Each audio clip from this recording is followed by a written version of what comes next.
तो hey guys, स्वागत है एक बार फिर से आपका हमारे यूट्यूब चैनल बुग्याल एजुकेशन पर। दोस्तों, डीडी शर्मा की सीरीज को आगे बढ़ाते हुए आज हम ला से संबंधित जो अक्षर हैं उनके बारे में बात करेंगे। और इससे पहले की जो वीडियोस हैं वो हमने डीडी शर्मा की प्लेलिस्ट में डाल दी हैं। प्रोफेसर डीडी शर्मा की बुक आपके लिए बहुत महत्वपूर्ण साबित हो सकती है एग्ज़ाम में, अगर आप इसका अध्ययन करते हैं तो।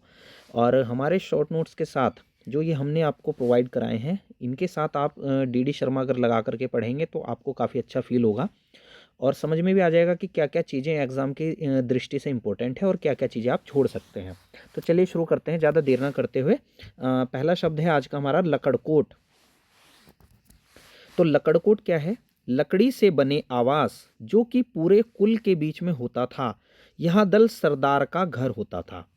तो पुराने समय में उत्तराखंड के इतिहास में लकड़ी से बने आवास जो कि पूरे कुल के बीच में होता था, जो कुल था, एक समुदाय था, उसके बीच में जो लकड़ी से बने हुए जो आवास होते थे उन्हें लकड़कोट कहा जाता था। और यह दल का सरदार का घर होता था, यानी दल के जो सरदार होते थे उनका ये घर लकड़कोट के नाम से जाना जाता था। इतना इंपॉर्टेंट नहीं है, चलिए आगे बढ़ते हैं। लखवाड़, ये इंपॉर्टेंट है। लखवाड़। चक्राता, जो ये जगह है चक्राता में यमुना के तट पर है। और यहाँ सितंबर अक्टूबर में एक फेमस मेले का भी आयोजन होता है। तो लखवाड़ का मेला कहाँ आयोजित होता है अगर आपसे एग्जाम में पूछे तो चक्राता में। देखो, लखवाड़ परियोजना अगर आपसे पूछी जाए तो किस नदी पर है? तो टोन्स नदी पर है। ध्यान रखना, लखवाड़ परियोजना जो है टोन्स नदी पर है। इसका मैं आपको एक ट्रिक बता देता हूँ। देखिए, लखवाड़ 4-5 परियोजनाएं हैं जो कि देहरादून में है, यानी चक्राता के आसपास वाले क्षेत्र में, कालसी, चक्राता, देहरादून, विकासनगर में। इसका कोड है ढक वया की लख इच्छा। तो इसका कोड है दोस्तों ये। तो ढक वया की लख इच्छा, तो इसको लिख लीजिए यमुना, यमुना टोन्स, यमुना टोन्स। तो ध्यान रखना, ढकरानी परियोजना यमुना पर है, व्यास परियोजना यमुना पर है, ठीक है। ढक वयाकी की यानी किसोबांध टोंस नदी पर है। और लखवाड़ यानी ये यमुना पर है। लखवाड़ परियोजना, सॉरी मैं आपको बता रहा था कि लखवाड़ परियोजना आपकी यमुना नदी पर है, ध्यान रखना, ठीक है। और इच्छाड़ी बांध आपका टोंस नदी पर है। तो ढक वयाकी लख इच्छा, जिसका कोड है यमुना, यमुना टोंस, यमुना टोंस। इस तरह से आप इसको याद कर सकते हैं। चलिए आगे बढ़ते हैं। लखिया देव। तो लखिया देव देखिए, पिथौरागढ़ में कृषि उत्सव है। मोस्ट इंपॉर्टेंट है, आजकल कृषि उत्सव से काफ़ी सारे सवाल बना रहा है। और ये शिव का प्रतीक है और हिल यात्रा का एक महत्वपूर्ण पात्र माना जाता है इसको, लखिया देव को, ठीक है। तो किवोड़ एवं बजेथी, दो स्थानों पर पिथौरागढ़ के इसका सर्वाधिक विस्तार देखने को मिलता है। और उत्तराखंड में इसे नेपाल की देन भी माना जाता है। ये भी पॉइंट आप इसके साथ नोट कर लेना, ठीक है। परंतु डीडी शर्मा में इतना ही बताया गया है। कुछ ऐसे ही एक्स्ट्रा फैक्ट्स होंगे जो कि मैंने यहाँ नहीं लिखे, जो कि इंपॉर्टेंट नहीं थे, परंतु ये आपके लिए काफ़ी इंपॉर्टेंट है। चलिए आगे बढ़ते हैं। लाखू उड्यार गुफा, तो सभी जानते हैं सोयाल नदी के तट पर है, अल्मोड़ा में। 1968 में एमपी जोशी ने इसकी खोज की थी, ठीक है। यहाँ 3 रंग के चित्र मिलते हैं, श्याम, कत्थई, लाल एवं श्वेत। कत्थई, लाल एवं श्वेत, ठीक है। तो इसको ध्यान रखना, लाखू उड्यार गुफा। ये एग्जाम में सैकड़ों बार पूछा गया है और आगे भी पूछा ही जाता रहेगा। आगे बढ़ते हैं। लखौर, इसका अर्थ है सपरिवार आत्मदाह करना। पुराने समय में जब सपरिवार कोई आत्मदाह कर लेता था तो इस जो शब्दावली को लखौर के नाम से जाना जाता है। डीडी शर्मा से आप इसकी पूरी कहानी को पढ़ सकते हैं, ठीक है। तो फिलहाल देखते हैं आगे अगला शब्द। ये एग्जाम में नहीं पूछा जाएगा आपसे, ठीक है। लंगूरी भैरव, कालानाथ भैरव, मतलब ये एक ही जो है नागपंथी सिद्ध हैं, परंतु इनको अलग अलग नामों से भी पुकारा जाता है, लंगूरी भैरव और कालानाथ भैरव। तो इनका पौड़ी जनपद में दोस्तों मंदिर है। नागपंथी सिद्ध थे ये एक तरह के। इनके नाम पर लंगूरगढ़ को भैरवगढ़ भी कहते हैं। तो लंगूरगढ़ को इनके नाम पे ही भैरवगढ़ के नाम से भी जाना जाता है। लंगूरगढ़ का किला आपको पता होना चाहिए। वैसे तो मुख्यतः श्रीनगर में है। और लंगूरगढ़ की संधि आपको ये भी पता होना चाहिए कि कब हुई थी। कमेंट सेक्शन के माध्यम से जरूर जवाब देना, लंगूरगढ़ की संधि फेमस संधि है श्रीनगर के इतिहास में, कब हुई थी ये। चलिए आगे बढ़ते हैं। अगला शब्द है हमारा लटेश्वर। तो लटेश्वर क्या है? देखिए, शिवगण के रूप में उत्तराखंड में लाटू या लाटा या लटोरा की बड़ी मान्यता रही है। शिवगण के रूप में चलते हैं, शिव के साथ चलते हैं लाटू महाराज, ठीक है। पिथौरागढ़ के थल केदार में इनकी ज़्यादा मान्यता है। भूमि रक्षक लोक देवता ये माने जाते हैं। इसके अलावा चंपावत के गुमदेश में भी लाटा की मान्यता है।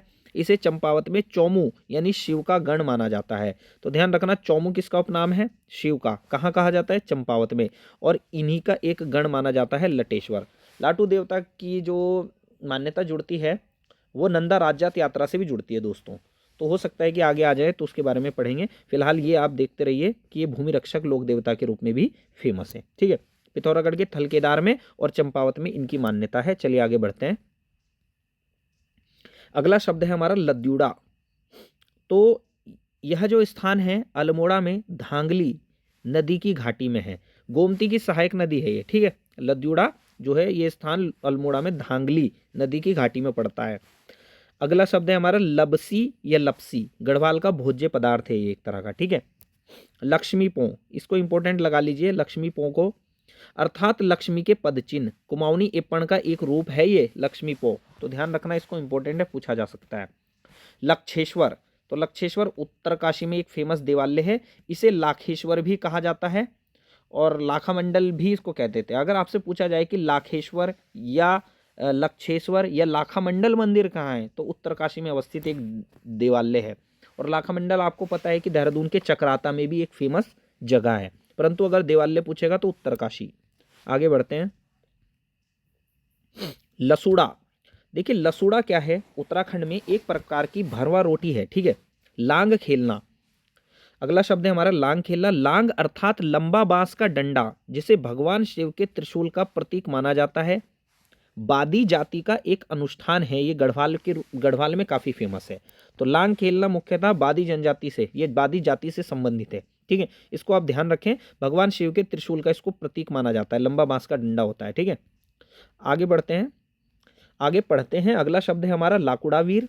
पिथौरागढ़ में पूजित एक देवता है लाकुड़ावीर। ठीक है, इसको ध्यान रखना थोड़ा, क्या पता है एग्जाम में पूछ ले, वैसे इस तरह के सवाल बनते नहीं हैं। आगे बढ़ते हैं। लाखामंडल यमुना और रिखाड़ नदी के संगम पर है। पुड़िया प्लस धोकाई प्लस महड़ा 3 गांवों का संयुक्त रूप है लाखामंडल। इन 3 गांवों से मिलकर के बना है हमारा लाखामंडल का जो क्षेत्र है। लाखेश्वर शिवालय यही है। देखिए एक लाखेश्वर शिवालय आपको ऊपर पढ़ा है मैंने, उत्तरकाशी में भी एक यहाँ है। ठीक है, ये एक ही नाम के देवालय उत्तराखंड में कई जगह हो सकते हैं। ठीक है, इसे लेके आप कंफ्यूज ना रहे। आगे बढ़ते हैं। यहाँ के मंदिर में एक ऐसा पटाल है जिस पर मरे हुए आदमी को रखने से वहाँ क्षण भर के लिए जीवित हो उठता है। तो वेरी वेरी इंपॉर्टेंट है ये पॉइंट। तो पूछा जा सकता है कि उत्तराखंड के किस मंदिर में या उत्तराखंड के किस मंदिर में ऐसी मान्यता है कि उसके पटल पर या पटाल पर जब किसी मरे हुए आदमी को रखा जाता है तो वो थोड़े समय के लिए जीवित हो उठता है। तो ये है हमारा लाखामंडल का लाखेश्वर शिवालय, जहाँ व्यक्ति क्षण भर के लिए जीवित भी हो जाता है। यहाँ के मंदिर में राजा छांगलेश, जिन्हें अजेश्वर भी कहते हैं, व राजकुमारी ईश्वरा के अभिलेख लाखामंडल प्रशस्ति महत्वपूर्ण है। तो यहाँ के मंदिर में जो हैं राजा छांगलेश से संबंधित और राजकुमारी ईश्वरा से संबंधित प्रशस्तियाँ प्राप्त होती हैं। आगे बढ़ते हैं। दुर्योधन ने यही लाक्षागृह यानी लाख भवन निर्मित कराए थे पांडवों को मारने के लिए। तो ध्यान रखना कि दुर्योधन ने यहाँ पांडवों को मारने के लिए चाल चली थी, लाक्षागृह यानी लाख भवन बनाए थे। तो तभी से ये जगह लाखामंडल के रूप में फेमस हो गई। ठीक है, आगे बढ़ते हैं। यह स्थान 5वीं सदी से लेकर 7वीं 8वीं सदी तक स्थानीय राजवंशों की राजधानी रहा, जिसका नाम प्रथम लेख के अनुसार युगशैल व द्वितीय के अनुसार सिंहपुर था।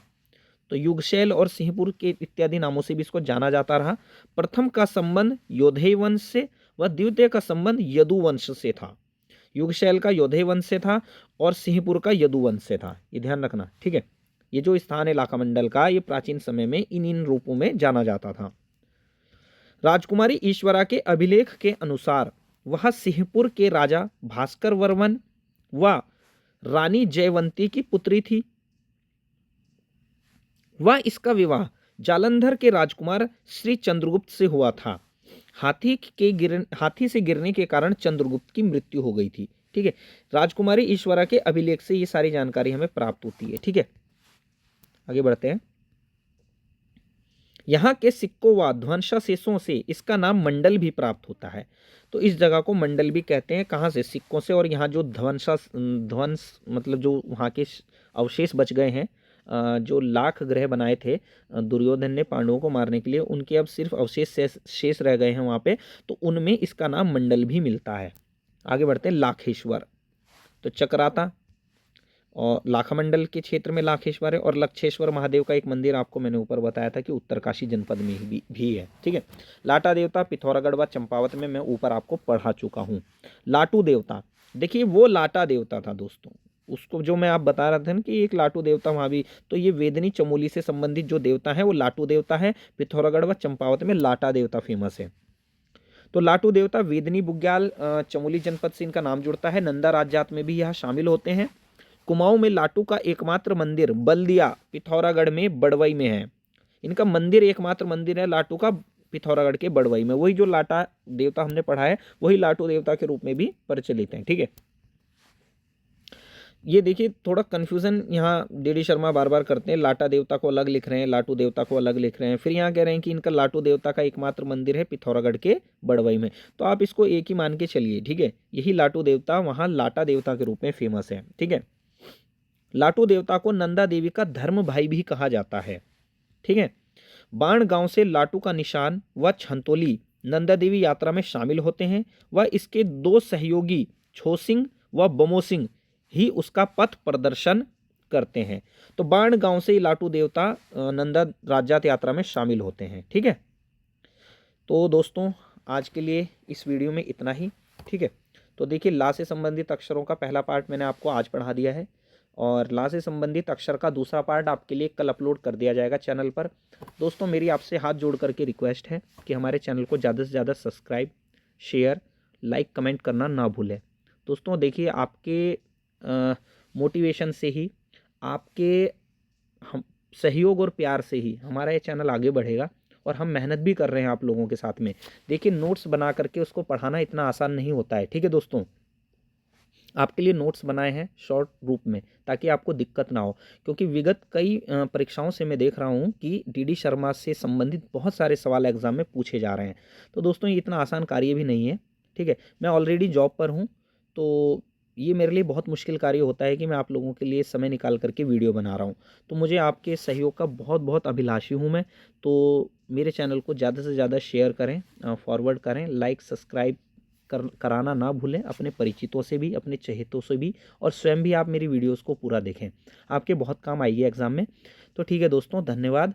मिलते हैं अगले लेक्चर में, तब तक के लिए जय हिंद, जय भारत, जय उत्तराखंड।